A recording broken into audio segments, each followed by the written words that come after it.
Hi, I'm Rowena. I thought love could survive anything until I drove through a blizzard, cake in hand, and found betrayal waiting instead. They didn't just break my heart. They tried to erase me. But what they didn't know, you can't bury a woman who's learned how to rise from the wreckage. Before we dive in, tell me, where are you listening from, and what time is it right now? Drop a comment below. I can't wait to hear your story too. The snow hammered against my windshield in relentless sheets, each blast sounding like a warning I refused to hear. My knuckles whitened around the steering wheel. Ahead, the taillights of the car in front blurred into red smudges against the storm. Every mile was a battle, not just against the snow, but against the doubt gnawing at the edges of my mind. I told myself it would be worth it. The bakery box on the seat beside me shifted with every jolt, the red ribbon slipping loose. I glanced at it, a fragile, ridiculous symbol of my hope. I had driven nearly 9 hours through this hell, chasing a memory, a feeling I wasn't sure even existed anymore. It was supposed to be simple: show up with his favorite cake, remind Lyle of who we were, of why we started this messy, imperfect life together. Remind myself too, because lately, it had all felt so far away. The heater blasted against the cold creeping into the car, but it couldn't touch the chill settling in my chest. I checked my phone again. 2 missed calls, both unanswered, straight to voicemail. I told myself he was just busy, that he hadn't seen my name and decided to ignore it. I told myself a lot of things on that drive. Tina, his sister, had always been around. Always a little too much, but never crossing a line I could point at and say, "There, that's wrong." It was just little things, moments that didn't feel right, laughs that stopped when I entered a room, a closeness that edged me out like a third wheel. Still, I drove on. The GPS announced the turnoff to Tina's neighborhood. I nearly slid through the intersection, heart hammering. My Subaru fought for grip on streets that hadn't seen a plow in hours. When I finally pulled up a block from her house, the streetlights were halos in the whiteout. I grabbed the cake, cradling it against my jacket, and fought my way through knee-deep drifts. Her porch light was on. The door was ajar. I hesitated, wet boots squelching on the wooden steps. Laughter spilled out, a sharp, high sound that prickled the back of my neck. I pushed the door open with my shoulder. Their voices floated from the kitchen, bright and casual, like nothing was wrong. "Clingy as hell," Tina said, laughing. "Girl acts like he's gonna vanish if he steps outside for 5 minutes. I stopped cold, snow dripping from my coat onto the floor. Lyle's voice joined hers, lazy and amused. "You don't know the half of it. She treats a snowstorm like some grand romantic gesture, like she's starring in a damn Hallmark movie." Tina's laughter sharpened. "Honestly, I kinda wish the snow would just take her out." And then, clear as a gunshot, Lyle answered, "Wish that snow took her out? God knows it'd save me a headache." The words punched the air from my lungs. For a moment, everything inside me froze harder than the world outside. I could have stormed in, could have shattered that kitchen with screaming accusations, a tidal wave of betrayal. Instead, I moved quietly. I stepped forward, the cake trembling in my arms. Tina's laughter died mid-breath. Lyle turned, his smile collapsing into something ugly and afraid. I didn't say a word. I crossed the kitchen, each step heavier than the last. My boots left wet, grimy prints across the floor. I reached the marble counter and set the cake down, white box against cold stone, like placing flowers on a grave. I smoothed the ribbon one last time, absurdly careful. Silence thickened the air, humming in my ears. I met Lyle's eyes. There was fear there, regret maybe, but no love, not anymore. Without a sound, I turned and walked out, past Tina's frozen face, past the door swinging open into the storm, back into the blizzard they had joked about killing me. The wind slapped my skin raw. Snow clogged my lashes, blurred the world into a formless gray. I stumbled to my car, fumbled with frozen fingers for the keys. Inside the cab, the cold seeped through the seams. My breath fogged the glass. I sat there for a long moment, staring at the dashboard, feeling the truth settle into my bones. How many laughs behind my back had I missed? How many times had love been replaced by mockery while I smiled, oblivious? Standing there, I realized love wasn't enough to save me from betrayal. Not even close. I reached for my phone, turned it off without checking it. No excuses, no pleading voicemails, no manipulation disguised as worry. Only silence. And for the first time in a long time, I welcomed it. The snow thickened, a blinding curtain wrapping around the car.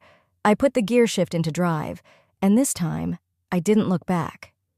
The cold bit deeper as I trudged back to my car, the wind whipping my soaked jeans against frozen skin. I jammed the keys into the ignition with trembling fingers, barely feeling the metal against my numb hand. The heater roared to life, but it couldn't touch the chill sitting heavy in my chest.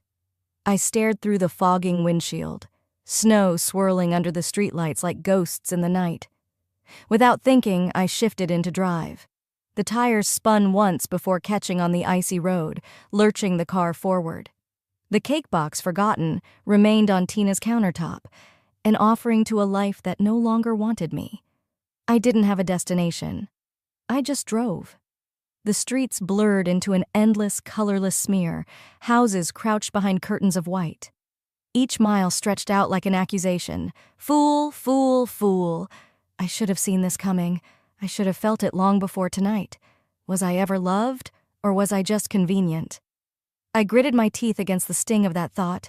My throat burned from holding in the scream clawing its way up. Betrayal had a taste, metallic, bitter, and it coated my mouth with every breath. Somewhere beyond the endless snow, flickering neon broke through the whiteout. Vacancy. I pulled into the motel parking lot, tires crunching over frozen gravel. The building squatted low against the storm, paint peeling, one broken letter in its sign sputtering on and off like a dying firefly. It was the kind of place you stopped at when you had no better options, and I didn't. Inside, the lobby smelled faintly of mildew and cheap coffee. The clerk didn't look up from his phone when I paid cash for a night. Room 7, end of the row. Perfect. The room itself was a box. A battered dresser, a lumpy bed covered in a threadbare floral spread, a heater that hummed a sad, tired tune. I dropped my bag onto the floor, only my purse and a charger. Nothing else.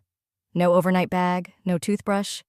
Just the barest essentials, because even I hadn't fully admitted when I left the house this morning that I might never go back. I flicked on the bathroom light. The mirror above the sink was cracked in the corner, splitting my reflection into fragments. I stared at the woman looking back at me, wild-eyed, hollow. A stranger.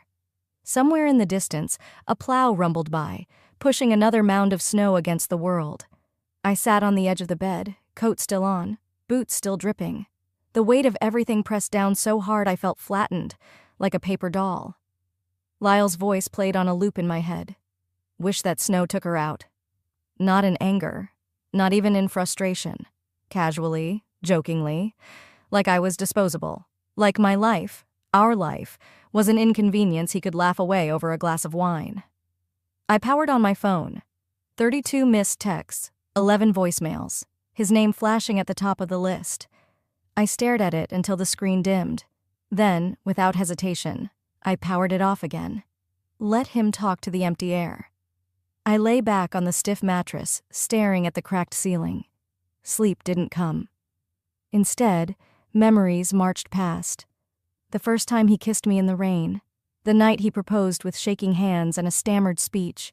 The Christmas we couldn't afford gifts but stayed up all night laughing at old movies. Were any of those moments real? Or had I been the only one holding on, long after he had let go? At some point, the night bled into early morning. The room was silent except for the soft hiss of the heater. I sat up, moving like I was underwater. Pulled my phone from the nightstand and typed a single message. To Roland, the only person who wouldn't ask questions. Need a place. Done with him. I hit send and set the phone down without waiting for a reply. The decision settled over me, heavy but sure. No confrontation, no explanations, only survival. I didn't owe them a show. I pulled the battered motel duffel from the closet, shoved in my wallet, my charger, a few toiletries left from a forgotten guest. I checked my purse for the fireproof envelope I always kept hidden, the one with my birth certificate, passport, bank info. I wasn't planning to run. I was planning to start over. At the door, bag slung over my shoulder, I paused for one last look around the dingy room. The cheap floral bedspread, the cracked mirror, the heavy silence. It wasn't much, but it was mine, for now. I squared my shoulders, tightened my grip on the strap. The girl who needed his love doesn't live here anymore. I opened the door. Morning light filtered through the thick snowfall, casting the world in an eerie pale glow. I stepped out into it, leaving behind not just the motel room, but a version of myself I'd clung to for far too long. The sun rose on a world I no longer recognized, and a woman Lyle no longer controlled.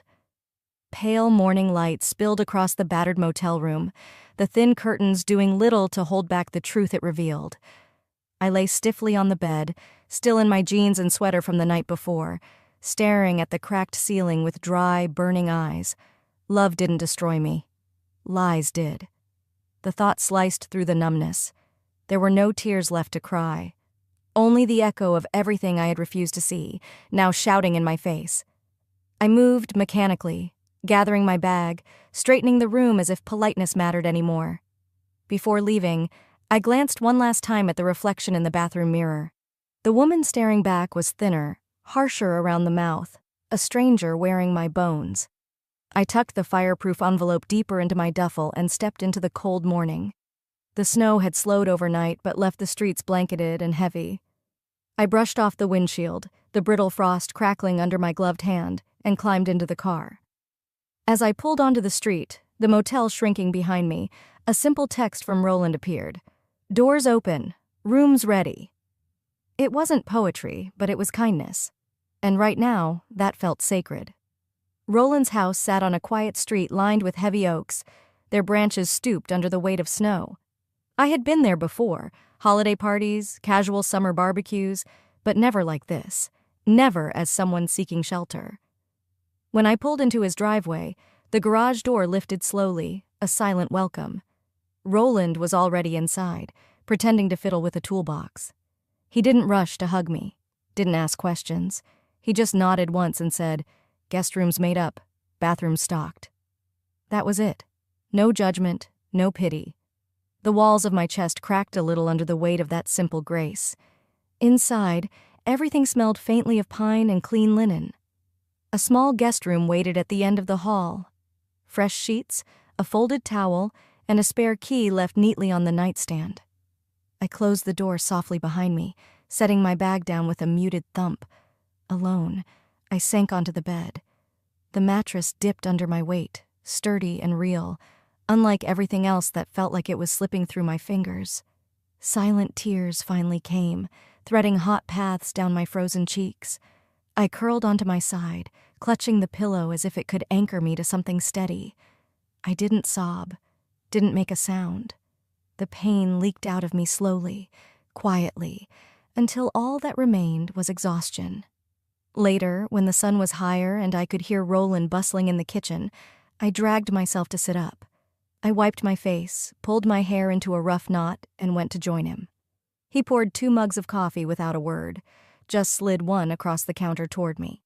I wrapped my hands around the cup, grateful for its solid warmth. After a few moments, Roland spoke, voice low. "You should check your accounts, just in case." His words landed like a rock in my stomach. I nodded, pulling out my laptop. I hadn't dared look yet. Some part of me still clung to the hope that the betrayal was only emotional, not financial. The screen flickered to life. Fingers shaking, I logged into our joint accounts. And the world shifted again. The savings account was gutted, the checking account barely breathing. Our mortgage, a line item I hadn't thought about in months, had been refinanced behind my back, pulling out equity I never agreed to touch. He hadn't just wanted me out. He had already started erasing me. I scrolled numbly through transactions I didn't recognize. Lavish dinners, hotel stays, purchases that had nothing to do with me. Payments to Tina's name nestled between them like poison cherries.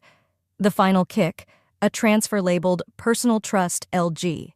Not our initials, just his. The blood roared in my ears. My hands clenched so tightly on the edge of the counter that my knuckles burned. He had planned this. He had planned my absence before he ever joked about wishing me dead. Roland was watching me carefully. He didn't ask. He didn't need to. "Lowell," he said simply. Financial guy I know. Discreet, smart. I nodded, barely finding my voice. Call him.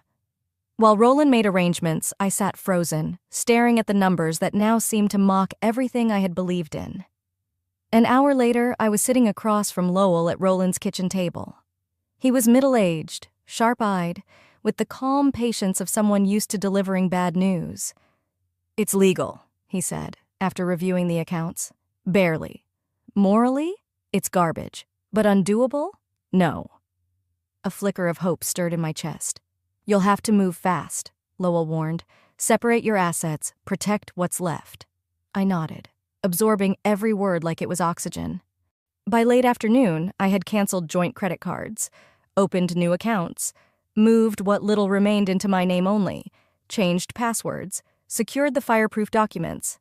It wasn't revenge. It was survival. Roland cooked dinner, grilled cheese and tomato soup, the kind of food you make when you don't know what else to offer.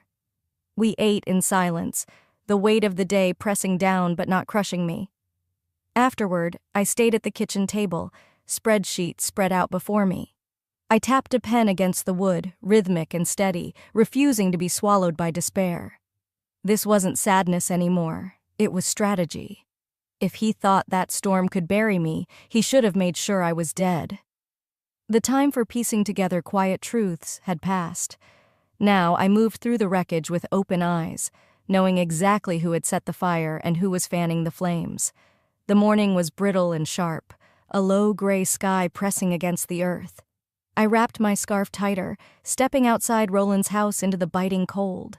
The sun barely existed behind thick clouds, and the air tasted of frozen iron. I needed essentials.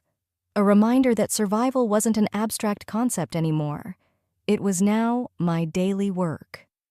I made my way to the small grocery store tucked off Main Street. It was the same place where I'd once bumped into neighbors and shared casual conversations about kids, church events, new restaurants. Today, the moment I stepped through the automatic doors, the entire atmosphere shifted. Glances flicked toward me, sharp, assessing, and darted away even faster. A woman I recognized from the charity gala last spring adjusted her scarf and turned quickly into the frozen foods aisle, pretending not to see me. A man who once asked me for recipes at community potlucks buried his face behind a display of apples. Their silence screamed louder than any words. Some betrayals aren't loud. They whisper until you're the only one left standing. I pushed my cart forward mechanically, tossing in the bare minimum: milk, bread, some canned soup, while the murmurs slithered behind my back. Near the magazines, two women I once called friends, Molly and Karen, huddled, heads together. I caught just enough to slice me open. Left him at the worst time. She's not stable. Poor Lyle's doing everything alone now. The plastic of the cart handle groaned under my tightening grip. I clenched my teeth and kept walking, head high even as the humiliation burned hotter than the cold outside. At the register, the teenage cashier gave me a mechanical smile so thin it could snap. She bagged my items without a word. I thanked her anyway, my voice calm, refusing to let them see a single crack. It was when I was loading groceries into my car that the texts started pinging. One after another, the group chats I'd been part of, book club, volunteer committee, neighborhood brunches, showed notifications. "You've been removed from the group." No explanation. No warning. Tina's handiwork was everywhere, like fingerprints on broken glass. I sat behind the wheel, frozen, groceries forgotten. Anger and heartbreak warred inside me, choking every breath. It wasn't just Lyle anymore. It was everyone. Tina had rewritten the story, painting herself as the protector and me as the unstable villain. Lyle, poor wounded husband, caught in the middle of my imagined meltdowns. And people believed it. I wiped my face roughly with my sleeve, swallowing the bitter taste in my throat. Enough. Later that afternoon, after unpacking the groceries with robotic motions, I made the mistake of stopping by the local coffee shop, a place I once loved. Margaret, the owner, who had once pressed homemade scones into my hands and called me sweetheart, barely made eye contact as she passed me my order. Her voice, once warm, was clipped and cold. "I heard you're going through some things," she said carefully, as if handling toxic waste. "It's a shame. Lyle's such a good man." I didn't respond. There was nothing left to say that she or anyone else wanted to hear. Back at Roland's, I dropped my keys onto the counter and slumped into a chair at the kitchen table. My body felt heavy, weighted down by invisible chains, but my mind was sharper than it had been in weeks. They weren't just trying to hurt me. They were trying to erase me, and I wasn't going to let them. I pulled out my laptop and began gathering my arsenal. Screenshots of texts where Lyle subtly chipped away at my reputation. Voicemails from Tina laced with manipulative concern. Bank statements showing the quiet siphoning of our joint funds. Everything that could expose the web they were spinning. I saved it all. The door creaked open behind me. Roland stepped in, carrying a battered black binder. "Lowell dropped this off," he said simply, sliding it onto the table. "You're gonna need it." I opened the binder. Inside were labeled tabs, financial records, communication logs, timeline of events, legal strategy notes, a war binder, not just to defend myself, but to go on the offensive if they pushed me far enough. "Treat this like what it is," Roland said, his voice low and steady. "It's not just survival anymore. It's battle." Hours passed unnoticed as I filled the binder, organizing every shred of proof. Rowena, the loyal wife, had died somewhere on a snowy street. In her place stood someone colder, smarter, and infinitely more dangerous. At midnight, I closed the last file, exhaustion and determination warring inside me. They thought silence meant surrender. They forgot. Silence can also mean war. I sat back. The quiet hum of the heater the only sound in the house, and let the anger settle into something even stronger. Clarity. Tomorrow, the fight would begin. And this time, I wouldn't just defend. I would reclaim everything they tried to steal. The sun crept higher behind thick gray clouds as I pulled on my coat and stepped into the crisp morning air. Yesterday's rage had cooled into something sharper, steadier, a blade honed by betrayal and silence. I adjusted the grocery bags in my hands, the cold plastic biting against my fingers, and walked downtown with my head high. The streets were quieter than usual. Early commuters slipping into cafes, bundled tight against the wind. My boots crunched against the salted sidewalks. Somewhere deep inside, I told myself I was past caring, past hurting. But betrayal always finds new ways to cut deeper. I rounded the corner near Crooked Elm Cafe, a little place Lyle and I once loved, tucked beside the bookstore, and stopped cold. There they were, Lyle and Tina. Sitting outside under the heated awning, mugs of steaming coffee before them. Tina laughed, head tilted back in a way I recognized too well. Lyle smiled lazily, his hand resting on hers across the table. His touch was casual, practiced, not the nervous, secretive kind you'd expect from someone guilty. It was worse than that. It was ownership. Tina caught sight of me first. Her lips curved into a slow, smug smile, one that didn't even bother with pretending innocence. She whispered something to Lyle, and though he didn't look up, I saw the flicker, the small, ugly twist of his mouth. He knew I was there. He didn't care. I stood frozen for half a heartbeat. The world around me faded, the honk of traffic, the chatter of customers, the smell of burnt coffee beans. Then I walked, straight past them. No hesitation, no second glance, not even a stiffening of my shoulders. Let them think they had broken me. They expected a scene, screaming, tears, maybe even a slap. Instead, I gave them something far more dangerous, a memory they would never erase. The woman they wronged walking by without a single word, her silence louder than any outburst. As I crossed the street, I caught Tina's confused frown from the corner of my eye. Good, let it gnaw at her. The rest of the day blurred past in cold efficiency. I unpacked groceries, cleaned Roland's kitchen, folded my spare clothes into neat piles. Motion was survival now. But anger simmered beneath every step, every breath. That evening, as dusk painted the world in bruised colors, I sat at the small kitchen table, laptop open before me. My fingers hovered over the keys for a moment, savoring the decision I was about to make. They thought I would fade away. They were wrong. I drafted an email, short and surgical. To Lyle Merritt, Tina Merritt. Subject, cease and desist, defamation and harassment. Dear Lyle and Tina, This message serves as formal notice. Your continued public and private defamation, including the spreading of false narratives regarding my character and actions, has been documented. Any further harassment, slander, or attempt to malign my reputation will result in immediate legal action. Escalate again, and the next message you receive will be from my attorney. Consider this your only warning. Sincerely, Rowena Merritt. I reread it once, twice, stripping any lingering emotion from between the lines.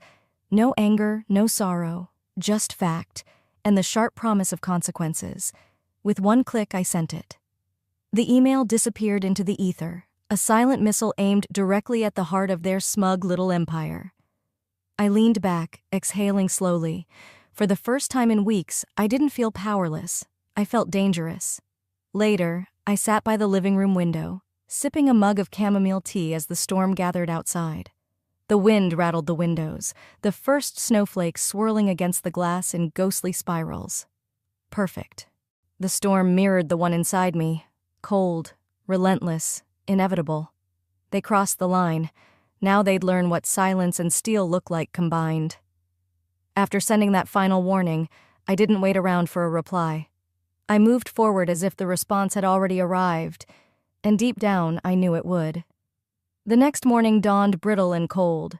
The gray sky pressed low, like a hand forcing everything beneath it to kneel. I stood by the window, sipping bitter black coffee, watching the sleepy town shuffle to life.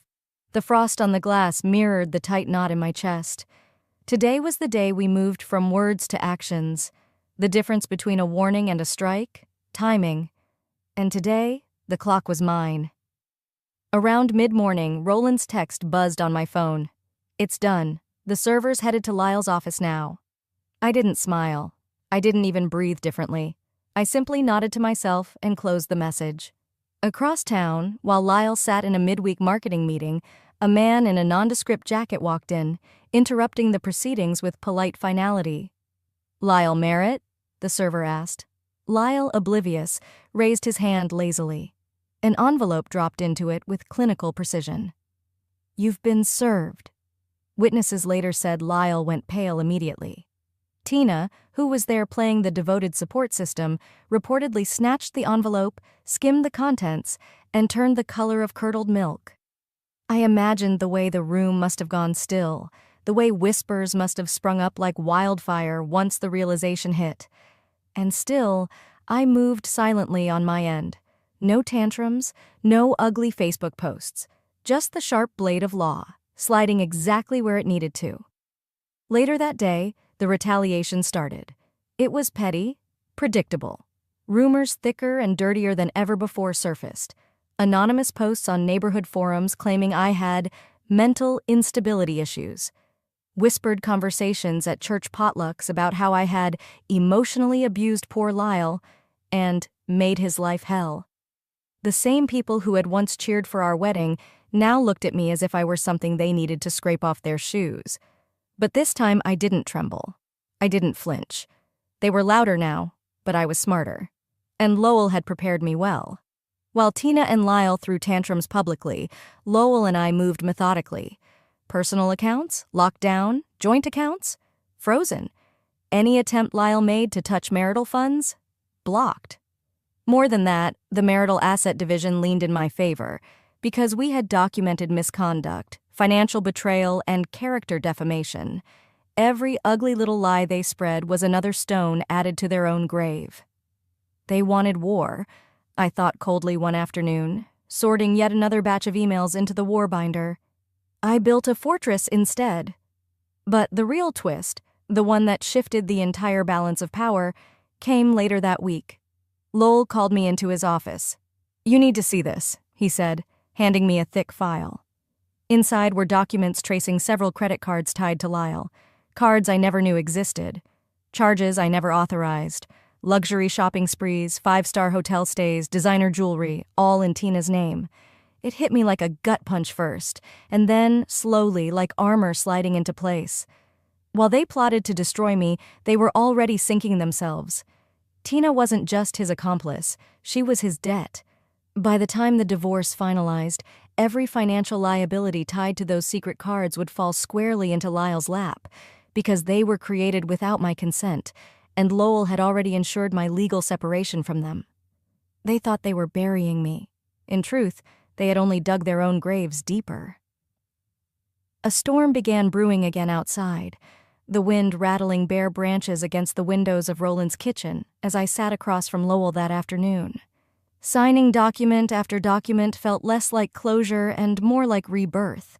Every signature was a shovel full of dirt on the coffin of the life I used to think was real. The final papers slid across the table. I picked up the pen. My hand didn't shake. I signed with calm, deliberate strokes. Outside, thunder growled in the distance, low, warning. I closed the binder, stacked the papers neatly, and leaned back in my chair.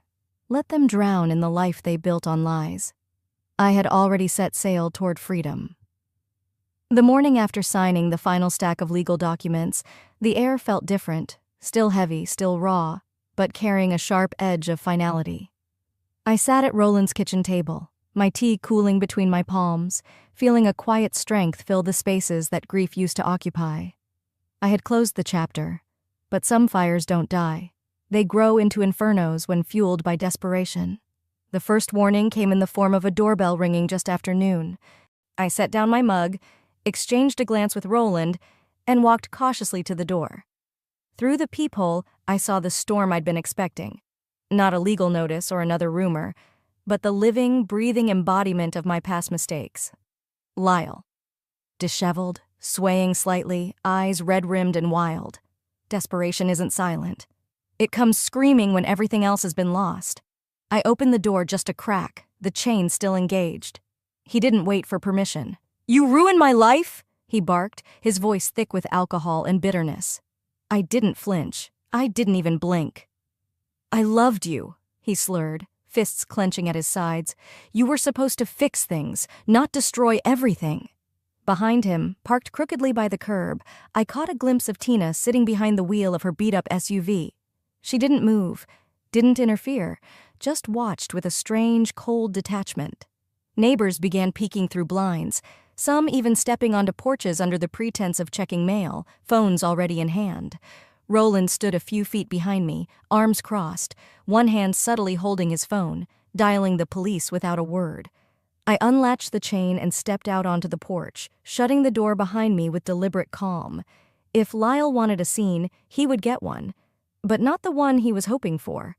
I pulled out my phone and hit record, holding it steady at my side where it captured everything.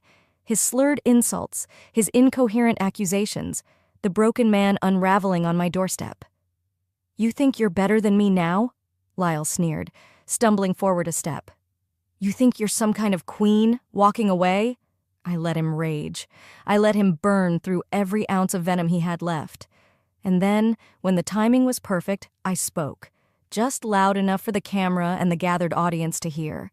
"Walk away, Lyle," I said, voice cutting through the cold air like a blade. "Walk away, before you lose even more." For a moment, he froze, like a drunk who just realized the world was watching. Then, predictably, he exploded, screaming curses, spitting accusations that only dug his grave deeper. From the corner of my eye, I saw Tina start her car, ready to bolt if things went south. Roland moved to stand just a little closer to me, silent but unmistakably protective. It took less than 5 minutes for the police to arrive, blue light slicing through the gray afternoon. Officers separated us calmly, professionally. Lyle was too drunk to put up much of a fight. They escorted him to his car, warning him sternly about trespassing, public disturbance, and the protective order that would be finalized soon enough. Tina peeled away without a backward glance, tires spitting slush across the street. As the patrol cars rolled away, taking the last remnants of my old life with them, I stood on the porch, feeling something inside me finally settle. "You okay?" Roland asked quietly. I nodded, sliding my phone into my pocket, the footage safely stored. "Better than ever," I said. Later that night, the footage spread like wildfire. First through the neighborhood Facebook groups, then among Lyle's coworkers.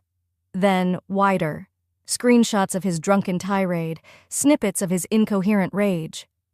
People who had swallowed Tina's carefully crafted lies now saw the truth laid bare. Sympathy evaporated. Reputations cracked and crumbled. Whispers replaced judgment. Whispers about Tina's manipulation, Lyle's downward spiral, the truth they had tried so hard to bury. I didn't post anything. I didn't comment. I didn't need to. They destroyed themselves, and all I had to do was step aside and let it happen. As I sat in the living room with Roland, sipping another cup of tea, I thought about the girl who had driven 9 hours through a blizzard, clutching a birthday cake and a heart full of hope. She was gone. In her place stood a woman forged by betrayal, strengthened by fire. "You never have to fight dirty," I whispered to the empty room, "when your enemy is busy drowning themselves." Before the ashes could even settle, I knew I had to make sure the door behind me stayed locked forever. The next few days passed with an eerie kind of stillness, the kind that creeps in after a storm has torn through and left only wreckage behind. I wasn't surprised when Roland slid the morning paper across the kitchen table toward me without saying a word. The headline was blunt: "Foreclosure notice posted on local couple's home after financial scandal." There it was, in black and white. A photo of Lyle and Tina's front door plastered with a bright, angry foreclosure notice. Their financial empire, what little illusions they had built, crumbling like sandcastles at high tide. I sipped my coffee, feeling no triumph, no joy, only cold, detached vindication. You can't build a future on ashes and expect to escape the fire. The downfall didn't come as an explosion. It came as a slow suffocation, public and merciless. Their credit cards began declining first. A few nosy acquaintances gleefully shared screenshots of Tina arguing with a brunch waitress when her platinum card was rejected. Then came Lyle's suspension from work, pending an investigation into conduct unbecoming of a representative of the firm. It wasn't just about the scene at Roland's doorstep. It was about everything else now bubbling to the surface. Tina's Instagram, once a highlight reel of cocktails, shopping sprees, and laughing selfies, fell silent. Her followers thinned out day by day like autumn leaves, until only the truly loyal or oblivious remained. The world wasn't ending in flames for them. It was ending with whispers, turned backs, and doors quietly closing in their faces. Sometimes the world doesn't need to be burned down. It just needs the lies removed. I had my own quiet victories, too. Invitations began trickling in. Dinners with old friends who finally understood. Tentative texts from neighbors who hadn't known what to believe before, but now saw things clearly. I wasn't desperate to reclaim the spaces I'd lost. Some of them, frankly, I was better off without. But there was a gentle satisfaction in knowing that truth, no matter how slow, had legs of its own. One Thursday afternoon, while I was organizing some paperwork, a sharp knock rattled the front door. Roland was still at work. I approached cautiously, glancing through the peephole. Tina. It took me a full 10 seconds before I opened the door. She looked wrecked. Gone was the polished, haughty woman who once sneered behind my back. In her place stood someone I barely recognized, eyes hollow, skin pale, makeup free for the first time I could remember. Her coat hung off her frame, and her hands trembled slightly as she clutched her purse like a lifeline. I didn't invite her in. I didn't need to. Tina's voice cracked as she spoke. "Tell me you didn't mean to destroy us," she whispered. I leaned lightly against the doorframe, my arms folded across my chest. For a heartbeat, I just looked at her. Let her sit in the silence she had once weaponized against me. "I didn't destroy anything," I said, voice steady and cold. "You did it the moment you betrayed someone who would have stood by you forever." No shouting, no tears, just the unvarnished truth between us, sharp and inescapable.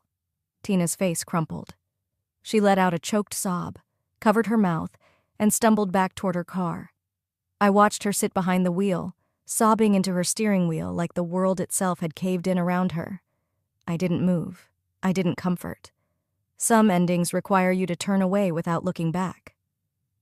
The house grew quiet again, peaceful. Later that evening, I sat by the window, the city lights blinking dully against the rising dusk. In my hands, the finalized financial separation agreement, a thick, cold document that officially severed every tie I had ever shared with Lyle.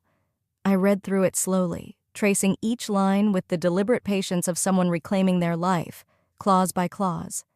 When I reached the last page, I didn't hesitate.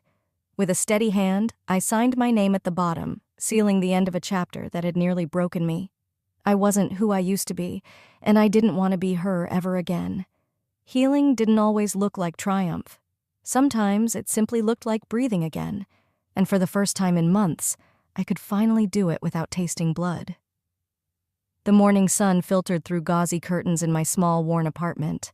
I sat at the rickety kitchen table with a stack of final documents in front of me. The air smelled faintly of brewed coffee and a new beginning.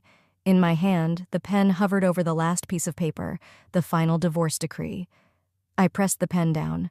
My signature came out smooth, steady, no shaking, no hesitation. Healing doesn't erase the wounds. It just teaches you how to breathe through the pain. I slipped the papers into a prepaid envelope, sealed it, and set it beside the door for the afternoon mail pickup. It was just another envelope now, no heavier than any bill or postcard, no louder than a whisper closing a door. I didn't linger, didn't sit there mourning what could have been. Instead, after a quick breakfast, I tucked the wedding ring that had once symbolized forever into my coat pocket. I drove to a small park on the edge of town, where a footbridge crossed a narrow, fast-moving river. Standing in the middle of that bridge, the winter wind tugging at my hair, I took the ring out one last time. It gleamed faintly against my palm. Cold, heavy, irrelevant. Promises broken didn't deserve to stay chained to my fingers. I whispered into the open air. Without ceremony, I let it fall. It hit the water with barely a ripple and disappeared into the current, swallowed by the world that no longer included him. I walked away without looking back. The days that followed didn't bring fireworks or parades. They brought small, tender victories, the kind that didn't shout but hummed quietly under your skin. I joined a book club at the local library, an odd collection of retirees, single mothers, and a few shy college students. I signed up for a pottery class and ruined my first 3 bowls without caring one bit. I started picking up freelance consulting work online, carving out a life that fit me without asking anyone else's permission. The bitterness that had once clung to me like a second skin began to peel away. Slowly, gently. Some nights were still hard. I would reach for my phone instinctively, wanting to share a stupid meme or a piece of random trivia, only to remember there was no one on the other end anymore. But more and more, those moments didn't hollow me out. They simply passed. I turned down dinner invitations from well-meaning friends who wanted to set me up with someone nice. I wasn't interested. Healing wasn't about replacing what I lost. It was about rebuilding what I nearly gave away. Myself. One Saturday, I packed a small backpack and drove out toward the mountains, the same ones Lyle and I used to hike years ago, back when I still believed in us without question. The trailhead hadn't changed. The smell of damp earth, pine needles, and crisp air wrapped around me like an old, familiar blanket. But I wasn't the same. I climbed the trail slowly, savoring every step. My boots crunched against gravel and fallen leaves. Birds called to each other overhead. I passed a young couple taking selfies, a family herding kids up the switchbacks, and none of it made me feel like I was missing out. Reaching the overlook near the summit, I stopped. The valley sprawled out before me, breathtaking and endless, stitched with threads of gold where the afternoon sun hit frozen streams.